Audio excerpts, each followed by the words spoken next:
जय हिंद दोस्तों, मैं अनिल यादव अपने YouTube चैनल कृष्णा क्लासेस पे आपका स्वागत करता हूं। दोस्तों, हम आपको पढ़ा रहे हैं मैथ में आज आपके सामने लेकर आए हैं यूपी पुलिस री एग्जाम प्रैक्टिस सेट नंबर 9, जिसमें हमने आपको पहला क्वेश्चन शामिल किया है आपके लिए। चलिए देखते हैं। दिया है 20 चूड़ियां खरीदने पर रिया को 5 चूड़ियां मुफ्त में मिलती है। कितनी चूड़ियां मुफ्त में मिलती हैं? 5 चूड़ियां। अगर 5 चूड़ी मुफ्त में मिल रही है तो 5 और बटे जितनी चूड़ियां यानी जितनी बेच रही हैं वो 20 चूड़ियां मतलब खरीद रही हैं प्लस 5 चूड़ियां मुफ्त में मिल रही, दोनों मिलाकर कितनी चूड़ियां हो गई? 25 चूड़ी और गुणे 100। 25 से कम 25, 25 चौका 100 यानी 5 चौके 20%, यानी ऑप्शन नंबर बी हमारा क्या हो जाएगा? सही हो। चलिए अगला क्वेश्चन दिया है ए एक कार्य को 110 दिनों में कर सकता है और बी उसी कार्य को 165 दिनों में कर सकता है। साथ में कार्य करते हुए वे उसी कार्य को कितने दिनों में पूरा करेंगे? यानी दोनों एक साथ, तो दोनों को पहले बना लीजिए, ए और बी। ए कितने दिन में कार्य कर रहा है? 110 दिन में, और बी 165 दिन में। ठीक, 110 और 165 का अगर एलसीएम निकालेंगे तो कितना हो जाएगा? 330 दिन। ठीक है, सही, 330 दिन। तो अगर हम इससे भाग देंगे, 0 से 0 3 बार गया, अगर इससे भाग देंगे तो कितना बार जाएगा? 2 बार। 16 दूना 32 यानी 2 बार जाएगा। ठीक है, यानी ए का क्षमता कितना आया? 3 और बी का क्षमता कितना आया? 2 क्षमता आया। अब हमसे पूछ रहा है दोनों मिलकर काम को कितने दिन में करेंगे, तो दोनों मिलकर काम को करेंगे 330, कुल काम कितना है? 330, और दोनों मिलकर करेंगे 3 और 2 5 क्षमता से काट दीजिए, 5 छक 30 और 5 छक 30 यानी 66 दिन में। ऑप्शन नंबर बी हमारा क्या हो जाएगा?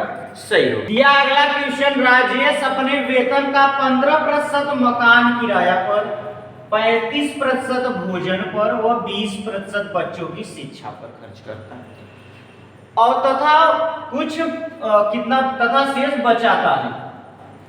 शेष क्या करता है? बचाता है, बचत करता है या बचत करता है, शेष बचत करता है। यदि उसकी बचत 2250 रुपए हो तो राजेश की आय क्या है? यानी राजेश अपने वेतन का कितना खर्च कर रहा है? 15% किराए पर प्लस 35% भोजन पर प्लस 20% एजुकेशन यानी शिक्षा पर बच्चों की शिक्षा। अगर इसको जोड़ लें तो 20 और 35 कितना हुआ? 55, और 55 में अगर 15 जोड़ेंगे तो कितना हो जाएगा? 70%, यानी वह खर्च कितना कर रहा है? खर्च कर रहा है 70%। और आय कितना होता है? 100%। अगर मान ले तो बचत कितना हो जाएगा? बचत हो जाएगा 30%, क्योंकि आय में से अगर हम खर्च घटाएंगे तो बचत प्राप्त होगा। और 30% का मान हमें कितना दे रखा है? 2250। अगर हम काट दें, 0 से 0 काट देंगे, 3 से काटेंगे, 1% का मान आ जाएगा 3 सत्ते 21, 3 पच्चीस 5 यानी 75। तो अगर हमसे 100% पूछ रहा आय यानी 100% का मान, तो इधर अगर 2 जीरो तो इधर भी जोड़ 2 जीरो यानी 7500। ऑप्शन नंबर बी हमारा क्या हो जाएगा? सही। अगला क्वेश्चन दिया है, किसी खिलौने को बेचने के दौरान 13% हानि और 11% लाभ के बीच का अंतर 108 रुपए। यदि 12% लाभ अर्जित किया जाता हो तो खिलौने का विक्रय मूल्य ज्ञात कीजिए। यानी हमसे कह रहा है पहले 13% की हानि पर, यानी 13% की हानि पर अगर कह रहा है, यानी अगर हम उसको मान लीजिए 100% है, 13% की हानि यानी कितना हो जाएगा? 100 में से 13 कम कर देंगे तो कितना हो जाएगा? 87%। और फिर कह रहा है 11% का लाभ यानी 111% हो जाएगा। और इसका अंतर कह रहा है, तो इसका अंतर क्या हो जाएगा? 11 से इसका 111 में से 87 अगर घटाएंगे तो 11 से 7 घटाएंगे 4, यहाँ बचा 10, 10 में से 8 घटाएंगे 24, यानी 24, और 24% का मान कितना दिया है 108। और हमसे पूछ रहा है कितना 12% का लाभ पूछ रहा है। तो सबसे पहले हम 24%, इसको काट दीजिए, 12 से काटेंगे 12 दूना 24 और 12 नवा 108, यानी 2 का मान कितना दिया है 9, तो 1% का मान कितना हो जाएगा 9/2। और हमसे पूछ रहा है 12% का लाभ, यानी 112% पूछ रहा है। तो हम क्या करेंगे 9/2 गुणे 112, 2 से भाग दीजिए, 2 पंचे 10, 2 छंग 12, यानी 56 आया। 9 छक 54, इकाई का अंक 4 किसमें है 2 अंक में है, यानी ये 2 ऑप्शन हमारे कैंसिल आउट हो गए। 9 छक 54, यानी कैरी 5 आ गया। 9 बचे 45, 5 कितना होता है 50, यानी 504 रुपए।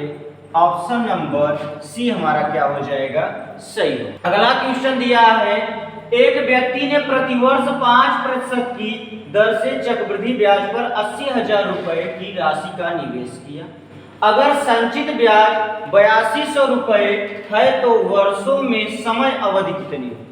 तो हम क्या करेंगे, सबसे पहले प्रिंसिपल लिख लीजिए। प्रिंसिपल हमारा कितना दिया 80,000 रुपये, यानी मूलधन 80,000। अमाउंट यानी मिश्र धन कितना हो जाएगा 80,000 रुपये पहले था और ब्याज के रूप में 8200 रुपये मिले, यानी कुल मिलाकर 88,200 रुपये हो। ठीक है, 88,200। अब एक काम कीजिए, इसको काट दीजिए, 2 जीरो से 2 जीरो कैंसिल हो गया। अगर 2 से काटेंगे तो 2 चौके 8 यानी 400, और 2 से काटेंगे 2 चौक 8, 2 चौक 8, 2 एकम 2, यानी 400, 441। अब हमसे कितना कह रहा 5%, और 5% का फ्रैक्शन कितना होता है 1/20, यानी 20 से 21, और ये 20 और ये कितना होगा 21। अगर हम देखें तो 20 के पावर 2 करेंगे तो 400, और 21 के पावर 2 करेंगे 441, यानी समय हमारा कितना आया 2 वर्ष। ऑप्शन नंबर ए हमारा क्या हो जाएगा सही। अगला क्वेश्चन दिया है, दो संख्याएं P और Q इस प्रकार है कि P के 8% और Q के 4% का योग P के 5% और Q के 7% के योग का 2/3 है। तो P अनुपाते Q का अनुपात ज्ञात कीजिए। तो हम क्या लिखेंगे, पहले P के कितने परसेंट 8%, और प्लस Q के कितने 4%, तो Q के 4% बराबर P के 5% और प्लस Q के 7%, इसके योग का कितना गुना है 2/3, यानी 2/3, यही हमारा कह रहा है। तो हमसे पूछ रहा है P अनुपाते Q, तो हम क्या करेंगे, सबसे पहले यहाँ पर गुणा करा दीजिए, 8 त्रिके 24 P प्रतिशत प्लस, और फिर यहाँ पर कराएंगे 4 तिहाई 12 Q प्रतिशत बराबर 5 दूनी 10 P प्रतिशत प्लस 7 दूनी 14 Q प्रतिशत।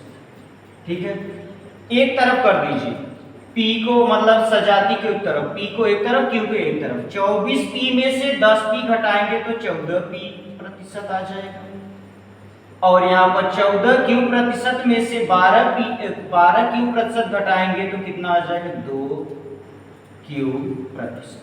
प्रतिशत से प्रतिशत कैंसिल हो गया, 2 सत्ते 14, यानी P/Q बराबर आ जाएगा 1/7, यानी 1:7। ऑप्शन नंबर सी हमारा क्या होगा सही होगा। अगला क्वेश्चन दिया है, पेन के एक सेट के अंकित मूल्य पर 15% की छूट के बाद भी खरीदार को उसकी कीमत 1751 रुपए देनी पड़ी। पेन के सेट का अंकित मूल्य मान लीजिए मार्केट प्राइस यानी MP बराबर 100 है, तो बेचेगा कितना, अगर 15% की छूट देगा यानी कितने में बेचेगा 85 में, और यही 85 का मान हमें कितना दे दिया है 1751। अगर 85% का मान हमें कितना दिया है 1751, अगर हम इसको डिवाइड करें तो 17 से काटेंगे 17 पचे 85 और फिर 17 से काटेंगे 17 एकम 17 17 त्रिक 51 103 प्राप्त, यानी 5% का मान 103। तो पूछ रहा है पेन का अंकित मूल्य, यानी पेन का अंकित मूल्य कितना है 100 है, यानी इसको हम 100 बना लीजिए। 20 का गुणा कराएंगे 20 पंचे 100%, अगर यहाँ पर 20 का गुणा कराए हैं तो यहाँ पर भी 20 का करा दीजिए। 0 3 दूनी 6 0 2 एकम 2060 रुपए, यानी ऑप्शन नंबर सी हमारा क्या हो जाएगा सही होगा। अगला क्वेश्चन दिया है 40 मीटर लंबे तथा 30 मीटर चौड़े एक आयताकार मैदान के चारों ओर 2.5 मीटर चौड़ा रास्ता बना है। 3.5 रुपए प्रति वर्ग मीटर की दर से रास्ते पर घास लगवाने का खर्च ज्ञात कीजिए। कह रहा है कि 40 मीटर लंबे तथा 30 मीटर चौड़े एक आयताकार मैदान के चारों ओर, यानी बाहर की तरफ आयताकार, जैसे मान लीजिए एक मैदान हो गया, ये क्या हो गया मैदान, जिसकी लंबाई कितना दिया है 40 मीटर और चौड़ाई कितना दिया है 30 मीटर।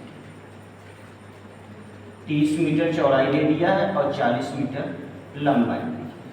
और हमसे कह रहा है चौड़े आयताकार मैदान के चारों कितना मीटर चौड़ा रास्ता बना हुआ, बाहर की तरफ रास्ता बना हुआ है, और कितना 2.5 मीटर, यानी 2.5 मीटर, यानी 2.5 मीटर यहाँ पर तो 2.5 मीटर यहाँ पर। अगर हम जोड़ेंगे तो 2.5 ये 5 हो गया, यानी 40 से मिलकर यह कितना हो गया 45 मीटर। और अगर यहाँ पर देखें तो यहाँ पर भी 2.5 मीटर होगा और यहाँ पर भी 2.5 मीटर होगा, यानी 2.5 5 हो गया, यानी 30 में 5 जोड़ेंगे कितना हो जाएगा 35 मीटर। अब हमसे पूछ रहा है इसका क्षेत्रफल और इस पे घास लगवाने का खर्च पूछ रहा है। तो सबसे पहले हम इसका क्षेत्रफल निकालेंगे और क्षेत्रफल में कितना रुपया पर वर्ग मीटर दिया है 3.5 रुपया, तो 3.5 रुपये का इसमें क्या करा देंगे गुणा करा देंगे। तो इसका क्षेत्रफल कैसे निकालेंगे, निकालने के लिए क्या करेंगे बाहर वाले का क्षेत्रफल निकाल के अंदर वाले का क्षेत्रफल, पहले बाहर वाले का क्षेत्रफल निकालेंगे फिर अंदर वाला क्षेत्रफल निकाल के इसमें से इसको क्या करेंगे घटा देंगे। जो आएगा वही हमारा सड़क का क्या होगा क्षेत्रफल होगा, और सड़क के क्षेत्रफल में हम क्या करेंगे 3.5 रुपये का गुणा करा देंगे और आंसर प्राप्त होगा। चलिए सबसे पहले करते हैं बाहर का क्षेत्रफल, यानी 45 गुणे 35, 45 गुणे 35। अगर 45 में 35 का गुणा कराएंगे तो 5 बचे 25 कैरी 2 आ गया, 5 और 20 5 3 15 20 15 कितना होता है 35 35 2 37 कैरी 3 आ गया, 4 3 12 3 15 1575 मीटर स्क्वायर बाहर का क्षेत्रफल आ गया। अब अंदर का क्षेत्रफल ज्ञात करने के लिए क्या करेंगे 40 गुणे 30 4 3 1200 आ गया, यानी घटा देंगे इसका तो 75, यहाँ से 375 मीटर स्क्वायर आ गया। कितना आया 375 मीटर स्क्वायर। 1 मीटर स्क्वायर का प्राइस कितना दिया है 3 रुपये 50 पैसे, यानी 3 रुपये 50 पैसे। तो हमसे पूछ कितने का रहा है 375 मीटर स्क्वायर का, यानी 375 गुणे 3.5 या फिर पूरा लिख लीजिए पूरा करा दीजिए तो 5 बचे 25 कैरी 2 आ गया, 5 सत्ते 35 और 5 तिहाई 15 35 15 कितना होता है 50 और 50 2 52 कैरी कितना आ गया 5 5 तिहाई 15 और 7 तिरिक 21 15 और 21 कितना होगा 15 और 21 यानी 30 10 20 10 30 30 5 35 36 36 में अगर हम यहाँ पर कितना आया था 5 36 में 5 जोड़ेंगे तो कितना हो जाएगा 36 में 41 कैरी कितना आ गया 4 और फिर 3 त्रिक का 9 9 4 13 एक अंक पे दशमलव लगा दीजिए यानी 1312 रुपये 50 पैसे 1312 रुपये 50 पैसे। ऑप्शन नंबर ए हमारा क्या हो जाएगा सही उत्तर। दिया है दो संख्याओं का एचसीएफ 29 है और उनके एलसीएम के दो अन्य विभाजक 29 और 25 है तो उनमें बड़ी संख्या क्या है। यानी अगर हमसे पूछ रहा है एलसीएम के दो अन्य विभाजक यानी एक 23 दिया है और एक 25 एक 23 दिया है और एक 25 और एक क्या हो जाएगा 29, जो कि दोनों में कॉमन होगा। 23, 25 और 29। अगर हमसे पूछ रहा है उनमें बड़ी संख्या, तो बड़ी संख्या का मतलब होता है यानी जो इसमें एक 23 दिया है, कितना दिया है 25, यानी बड़ी संख्या ज्ञात करना बड़ा ही आसान होगा। बड़ी संख्या ज्ञात करने के लिए क्या करना होगा कि जो सबसे बड़ा मान दिया है यानी 23 और 25 में देख लीजिए कौन बड़ा है। 25 बड़ा है ना, तो 25 लिख लीजिए और इसका मौसा कितना दिया है 29, बस गुणा करा दीजिए। 25 नवा 225 कैरी 22 हो गया। 25 दूना 50 और 50 में अगर 22 जोड़ेंगे तो कितना होगा 72, यानी 725। ऑप्शन नंबर सी हमारा क्या हो जाएगा सही हो जाएगा। अगला क्वेश्चन दिया है 50 लीटर पानी को टम्बलर ए से टम्बलर बी में डाला जाता है। टम्बलर बी के भरने के बाद उसमें से 1/4 पानी नीचे बह जाता है, यानी कितना 1/4 पानी नीचे बह जाता है। टम्बलर बी की क्षमता कितनी, हमसे पूछ रहा है टम्बलर बी की क्षमता, यानी टम्बलर ए से टम्बलर बी में डाला जाता है तो कितना पानी बह जाता है 1/4, यानी पहले कितना था 50 लीटर, उसमें से 1/4 बह जाता है, यानी बचता कितना है 3/4। अब काट दीजिए 5 तिहाई 15, यानी 150/4 भाग देंगे 4 तिहाई 12, 3 से कौन सा यानी 2 ऑप्शन, 4 तिहाई 12 कितना बचा 3, 30 हुआ, 4 सते 28, 37 फिर 2 4 5 20, 37.5, यानी ऑप्शन नंबर ए हमारा क्या हो जाएगा सही होगा। दोस्तों यदि आपको हमारा वीडियो पसंद आ रहा हो तो इसे लाइक कीजिए, अपने दोस्तों के साथ शेयर कीजिए और कमेंट करके बताइए कि आपको कैसा लगा। यदि हमारे YouTube चैनल पर आप नए हैं तो आप चैनल को सब्सक्राइब कर लीजिए, बेल आइकन को प्रेस कर लीजिए। थैंक यू, धन्यवाद, जय हिंद।